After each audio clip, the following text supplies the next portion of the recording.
মূল রাজবাড়ির প্ল্যানটাকে আমরা দুটো সেকশনে ভাগ করে দিয়েছি। ফুট মানে দোতলা বাড়িকে আমরা এনেছি 4 ফুট বাই 10-12 ফুটের মধ্যে।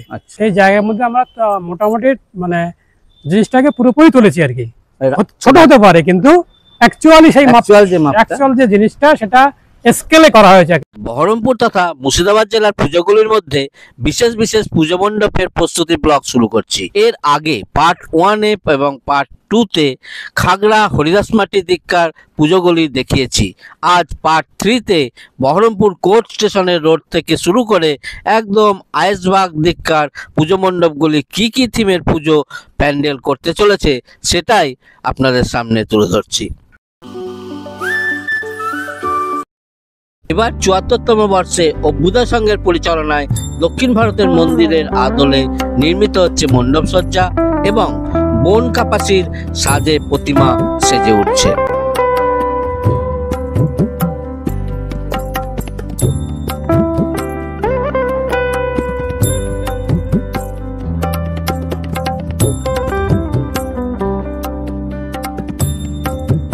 এবারে চলে এসেছি লালদিঘি পাড়ার সার্বজনীন দুর্গাপুজো কমিটির সামনে।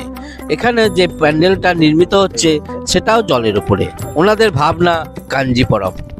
এই পুজোটা হচ্ছে ঠিক লালদিঘির ধারে বহরমপুর মিউনিসিপ্যালিটি অফিসের ঠিক পেছনে। পুজোটা হতো মেনলি এই মণ্ডপে পুজোটা হতো। এখন এই থিমের পুজো বলে এটা এইখানে হচ্ছে এই বাবুল বোনা পুজো মণ্ডপের সামনে।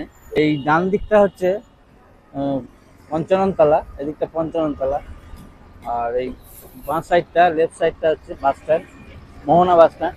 এই সাইডটা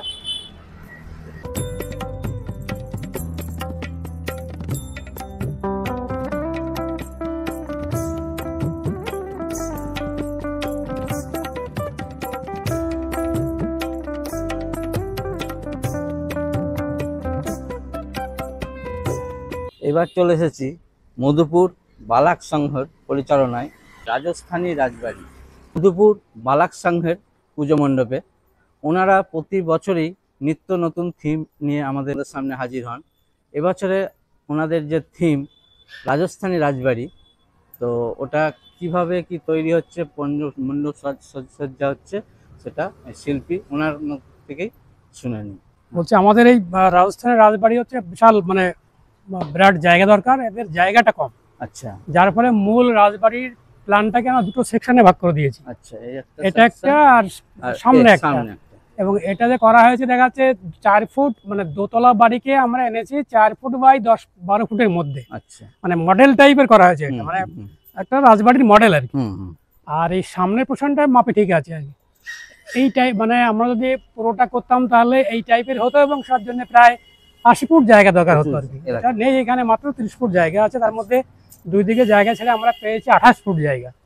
সেই জায়গার মধ্যে আমরা মোটামুটি মানে জিনিসটাকে পুরোপুরি তুলেছি আর কি।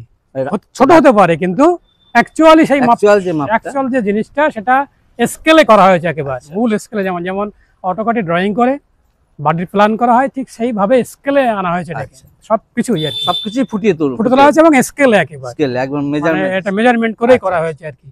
আর আমাদের ভিতরে আছে এর সঙ্গে কোনো মিল নেই, সম্পূর্ণ আলাদা। আচ্ছা, মানুষ যখন আসবে এখানে দেখবে আলোর একটা ঝলকানি দেখবে। আচ্ছা, আর ভিতরে দেখবে একটা নীল আকাশের মধ্যে আমরা দুর্গাকে দেখাচ্ছি আর কি। এখানে নবদুর্গা আছে এবং পরিবেশটা হবে নীল আকাশের মধ্যে, মা যেন আকাশের মধ্যেই আছে আর কি। আচ্ছা আচ্ছা, এটা হচ্ছে মূল আমাদের। আর এই ওয়ালে আর কি ওয়ালে হবে, ওয়ালে যেমন রাজবাড়ির ওয়ালগুলো নরমাল ওয়াল নয় এগুলো। আচ্ছা, রাজবাড়ি বলতে যে ধরনের ওয়াল হয় আর কি, তাতে আয়না আছে, গোলাপের তাক করা আছে, মন্দির আছে, এগুলো পুরোটা থার্মোকলে এখানে লাগানো সাজানো হবে।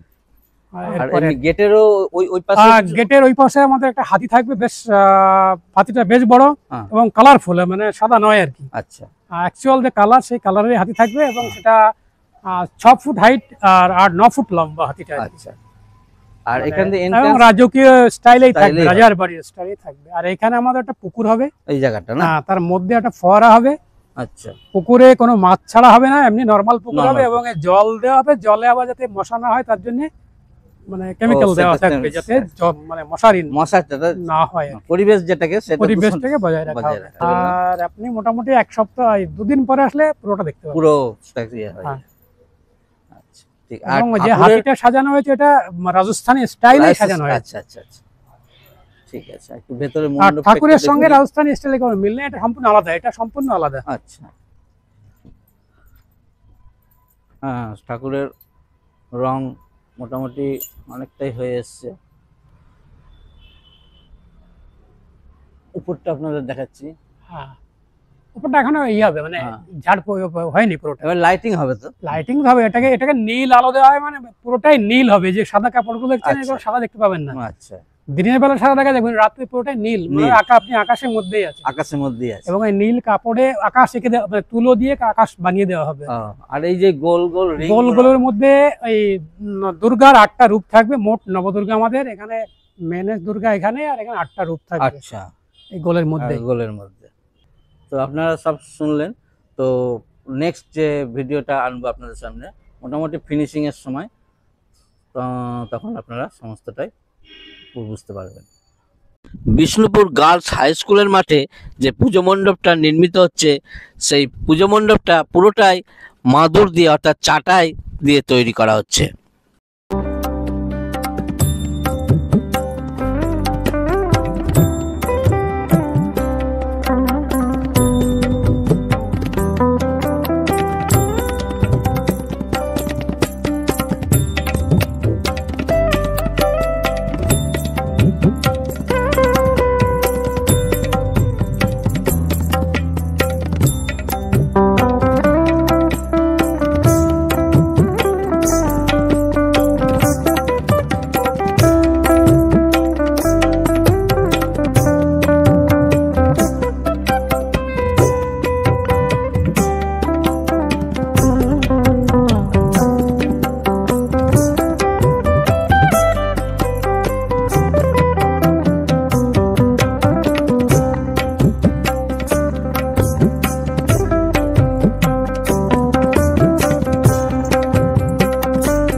এবারে আপনাদের দেখায় বিষ্ণুপুর কালী মন্দিরের পাশে আমরা কজন ক্লাবের পরিচালনায় যে পুজোটা হয়ে থাকে, সেখানে পুজো মণ্ডপটা কি রূপে সেজে উঠেছে সেটাই দেখায়।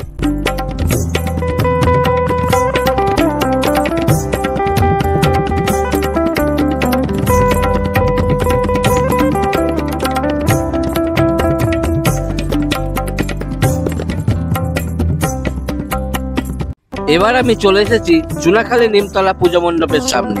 ওনারা প্রতি বছরই দর্শকদের দারুণ দারুণ থিমের প্যান্ডেল উপহার দিয়ে থাকেন। এবার অর্থাৎ 2024-এ চুনাখালী নিমতলার প্রধান যে আকর্ষণ ডিজনিল্যান্ড, এখন ওনাদের প্রস্তুতি চলছে পুরো দমে। গত বছর 2023-এ কলকাতার শ্রীভূমি স্পোর্টিং ক্লাবও চমক দিয়েছিল এই ডিজনিল্যান্ড প্যান্ডেল করে, লাইটিংও ছিল অসাধারণ। এবছর চুনাখালী নিমতলাও চমক দিতে চলেছে।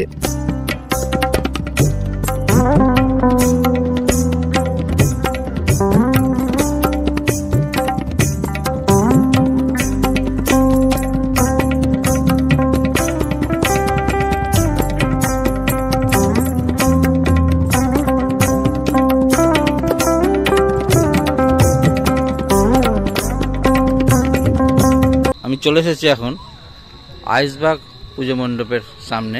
আইসবাগ সার্বজনীন দুর্গা উৎসব কমিটি 66তম বর্ষ। এবারে তাদের ভাবনা তারাপীঠ, এবছরের নিবেদন তারাপীঠ। আইসবাগ পুজো মণ্ডপে, আইসবাগ পুজো মণ্ডপের এবারের থিম হচ্ছে তারাপীঠ। পীঠের অনুকরণে এবারের পুজো, এই পুরো গ্রাউন্ডটাকে তারাপীঠের অনুকরণে করা হচ্ছে। দেখতেই পাচ্ছেন প্যান্ডেল তৈরি হচ্ছে, এই যে ময়দান, এই রাস্তা। আমি ভেতরে গিয়ে আপনাদের দেখাচ্ছি যে স্ট্রাকচারের জন্য যে তৈরি করার বাটাম পড়ে রয়েছে।